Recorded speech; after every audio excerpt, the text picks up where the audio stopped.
Hi everyone, hi 10th standard, hi 11th standard, hi 12th standard. யாரா இங்கே 11th அப்படின்ட்டு இருக்கலாம். நீங்கள் தான் 10th standard இப்போ எழுதி முடிச்சிருக்கீங்களே, ரிசல்ட்டுக்காக வெயிட் பண்ணுறீங்களா? மே 10ஆம் தேதி தான் உங்களுக்கு ரிசல்ட்டு. ஸோ கண்டிப்பாக வந்து பார்த்தீங்கன்னா உங்களுக்கு ரிசல்ட்டு வந்ததுக்கப்புறம் 11th போவீங்களா? நீங்கள் தான் அடுத்த பேட்ச்சு. அண்ட் 12th ஸ்டாண்டர்ட் மறந்துட்டீங்கன்னு நினைக்கிறீங்க, நான் மறந்துட்டேன்னு நினைக்கிறீங்களா? கண்டிப்பாக மறக்கலை.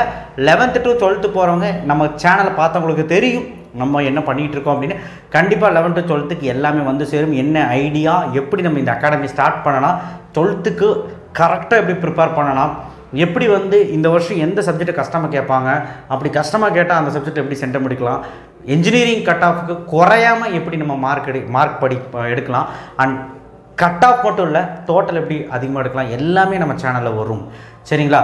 அண்ட் ரொம்ப முக்கியம், நம்ம சேனலை பொறுத்த வரைக்கும் பெனிஃபிட்டே என்ன அப்படின்னா, நம்ம சொல்லக்கூடிய கொஷின்ஸ் வருதுன்னு நினச்சிட்ருக்காங்க. அப்படி கிடையாது. ஸோ 15 இயர்ஸாக இந்த லைனில் இருக்கேன். ஸோ முடிஞ்ச அளவுக்கு என்னுடைய எக்ஸ்பீரியன்ஸ் எல்லாமே பயன்படுத்தி தான் உங்களுக்கு கொஷின்ஸ் எல்லாம் சொல்லிகிட்டு இருக்கேன். கடைசி நிமிஷத்தில் என்ன பண்ணணும், பட் இந்த கடைசி நிமிஷம் வரைக்கும் போயிட வேண்டாம், ஸ்டார்டிங்லேருந்தே படிக்கிறவங்க. ஸோ 10th ஸ்டாண்டர்ட் ஃபஸ்ட்டு சொல்லிடுறேன். அதுக்கப்புறம் 11th to 12th போனவங்க, இப்போ நம்ம பேட்ச் 2024 to 25 இருக்கீங்களா, அவங்க பேட்ச் 12th தனியாக 10th தனியாக சொல்கிறேன். ஸோ 10th ஸ்டாண்டர்ட் என்ன அப்படின்னா, 10th ஸ்டாண்டர்ட் இப்போ முடிச்சிருக்கீங்களா, சோஷியல் எக்ஸாம், அவங்களுக்கு சோஷியல் எக்ஸாம் ஈஸியாக தான் வந்துச்சு. ஸோ அடுத்து என்ன குரூப் எடுக்கணும் அப்படின்னு எல்லாத்துக்குமே ஒரு தாட் இருக்கும். நீங்கள் எதை பற்றி யோசிக்காதீங்க. அந்த பக்கத்து வீட்டுக்காரங்கிட்ட கேட்குறேன், இல்லை அந்த சைடு போய் கேட்குறேன், நான் ஃப்ரெண்ட் எடுக்கிறத எடுக்கிறேன், இல்லை என் ஃப்ரெண்டு அதுதான் எடுத்திருக்கான், நான் அதுதான் எடுப்பேன், அந்த குரூப் தான், அப்படிலாம் இருக்கக்கூடாது. நல்லபடியாக ஒரு குரூப்பு உன்னுடைய கேரக்டருக்கும் உன்னுடைய மைண்ட் செட்டுக்கும் உன்னுடைய பேக்ரவுண்ட், உன்னுடைய ஃபேமிலி பேக்ரவுண்டுக்கும் அண்ட் உன்னால் என்ன படிக்க முடியும் அப்படிங்கிற அந்த மைண்டுக்கும் தகுந்த மாதிரி இந்த குரூப்பை எடுங்க. என்ன குரூப்பு? சயின்ஸ் குரூப் இருக்குது, ஆர்ட்ஸ் குரூப் இருக்குது அப்படின்னு சொல்கிறாங்க. சயின்ஸ்லேயே 2 குரூப் இருக்குது, பயாலஜி இருக்குது, கம்ப்யூட்டர் சயின்ஸ் இருக்குது, ஆர்ட்ஸ்லேயே 3 விதமான குரூப் இருக்குது. இது எல்லாமே நம்ம வர வீடியோவில் பார்க்கலாம். அதை பற்றின டீட்டெயில் வீடியோ வரும். அண்ட் உங்கள் ரிசல்ட் வரக்கு முன்னாடி என்ன குரூப் எடுத்தால் என்னெல்லாம் பெனிஃபிட்டுன்ட்டு கரெக்டாக நான் சொல்லுவேன். அதனால் நம்ம சேனலை அன்சப்ஸ்கிரைப் பண்ணிகிட்டு இருக்கீங்க, ரொம்ப பெரிய தப்பு பண்ணுறீங்க. ஆனால் அது வந்து ரொம்ப சங்கடமாகவும் இருக்குது. தயவு செய்து அன்சப்ஸ்கிரைப் பண்ணாதீங்க 10th ஸ்டாண்டர்ட். சரிங்களா? கண்டிப்பாக நம்ம சேனல் உறுதுணையாக இருக்கும். இப்போ மட்டும் இல்லை, 11th 12th நீங்கள் 12th படித்ததுக்கு அப்புறமும் நம்ம சேனல் இருக்கும் அப்படின்னு நான் உறுதி சொல்கிறேன். ஸோ அதனால் என்ன குரூப் எடுத்தால் என்ன ஆகலாம், என்ன குரூப் உங்களுக்கு செட் ஆகும், மேக்ஸ் வரலையா, அதுக்கு தகுந்த மாதிரி என்ன குரூப் எடுத்தால் நான் ஐடி கம்பெனிக்கு போக முடியும், எந்த வேலைக்கு வந்து இன்ஜினியரிங் வேலைக்கு என்ன படிக்கணும், எம்பிபிஎஸ் ஆகணும்னா நான் என்ன குரூப் எடுக்கணும், நான் வந்து நியூட்ரிஷன் டயட்டிக்ஸ் ஆகணும்னா நான் வந்து என்ன குரூப் எடுக்கணும், இந்த மாதிரி பல ஐடியா நான் சொல்கிறேன். கண்டிப்பாக நான் தொடர்ந்து வீடியோக்கள் போடுவேன் 10th ஸ்டாண்டர்டுக்கு. ஓகேவா? ஸோ அதனால் லீவில் இருக்கீங்க, அந்த நோட்டிஃபிகேஷன் பட்டன் வேணால் ஆஃப் பண்ணி வச்சுக்கோங்க, தவிர அன்சப்ஸ்கிரைப் பண்ணிடாதீங்க. சரி, அடுத்து 12th ஸ்டாண்டர்ட் வரும். B serious. 11th to 12th. 12th standard இந்நேரம் நிறைய ஸ்கூல் ஆரம்பிச்சிருச்சு, நிறைய ஸ்கூல் ஆரம்பிக்கலை. ஸோ ஆரம்பிக்காதனால நிறைய பேர் அப்படியே ஆசோலேஷனில் இருக்கீங்க.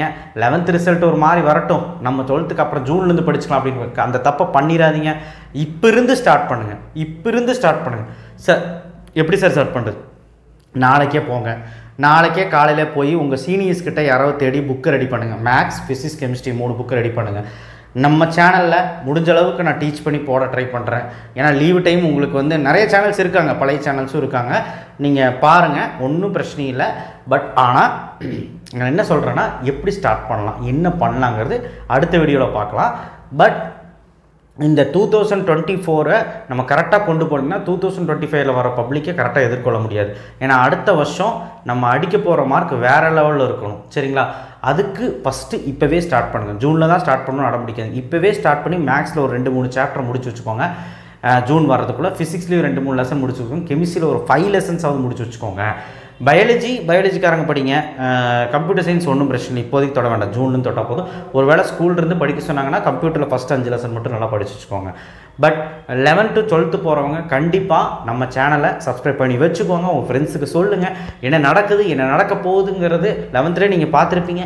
கண்டிப்பாக நம்ம முன்னாடி இருந்தே நம்ம ட்ரெயின் பண்ணுவோம், முன்னாடி இருந்தே நம்ம சேனல் உறுதுணையாக இருக்கும், முன்னாடி இருந்தே வந்து பார்த்திங்கன்னா நம்ம படித்து தப்பிச்சிடுவோம். சரிங்களா? ஸோ அதனால் இந்த பேட்சுக்கு கண்டிப்பாக என்னால் முடிஞ்சது எல்லாமே நான் பண்ணுறேன். அண்ட் கீழே என்னுடைய வாட்ஸ்அப் நம்பர் தரேன், அந்த நம்பருக்கு நீங்கள் வந்து உங்கள் டவுட் எதுனாலும் கேட்கலாம். 10th 12th ஒருவேளை எங்கிட்ட டியூஷன் கிளாஸ் படிக்கணும்னு நினச்சிங்கன்னா லைவில் நேரில் படிக்கணும்னு நினச்சிங்கன்னா கோயம்புத்தூர் டிஸ்ட்ரிக்டில் இருக்கிற அட்ரஸ் சொல்ல முடியாது, கோயம்புத்தூர் டிஸ்ட்ரிக்டில் தான் இருக்குது. கோயம்புத்தூர் டிஸ்ட்ரிக்டில் யாராவது இருந்தீங்க, பக்கத்தில் இருந்தீங்கன்னா, எந்த ஏரியான்னு நான் வந்து ஃபோனில் சொல்கிறேன், யாராவது இருந்தீங்கன்னா பக்கத்தில் இருந்தீங்க அப்படின்னா டியூஷன் வந்து ஜாயின் பண்ணிக்கலாம். ஒரு 5 பேர்த்துக்கு தான் இடமே இருக்குது. 5 பேர், என்னால் முடிஞ்சது 5 பேர், ஓகேவா? 5 பசங்க 5 பொண்ணுங்க, 10 பேர், ஓகேவா?